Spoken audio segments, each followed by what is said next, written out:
तो आप लोगों ने आज सुबह ये न्यूज़ सुन ही ली होगी कि अमेरिका ने ईरान की 3 न्यूक्लियर साइट्स पे हमला किया, जिसमें फर्दो है, नतंज है और इस्फहान है।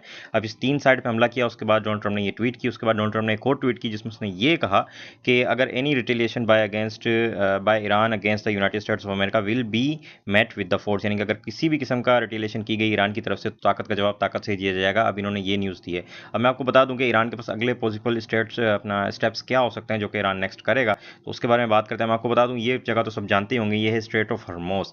अब ये वो स्ट्रेटेजिकली बहुत इंपॉर्टेंट पोजीशन है ईरान की, जिसे वो इम्पॉसिबल है कि वो इसे ब्लॉक करेगा, क्योंकि ईरानीज इसका जवाब ज़रूर देंगे। और इसे ब्लॉक करने के बाद होगा ये कि पूरी दुनिया में ऑयल की प्राइसेस ऊपर अब फिलहाल ज़रूर जाएंगी। जैसे कि आपको ये इंसिडेंट तो याद होगा 2021 का स्विस कनाल अपना इंसिडेंट जो हुआ था, इसके अंदर खाली स्विस कनाल जो कुछ चंद दिनों के लिए बंद थी, उसके बाद हुआ ये था कि ऑयल की प्राइसेस थी टोटल 8% तक ऊपर गई थी।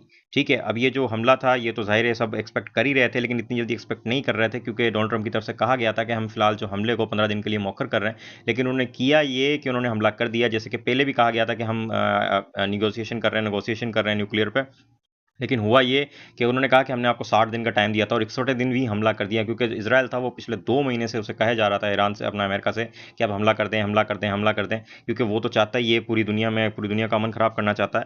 तो हुआ ये कि उन्होंने आज उस पर हमला कर दिया। पॉसिबल है कि हमें अगले स्टेप्स यही देखने को मिलेंगे, लेकिन होप करते हैं चीज़ें अच्छी होंगी, बेहतर होंगी और सीज़ फायर की तरफ जाएंगी, लेकिन देखते हैं कि आगे क्या होगा।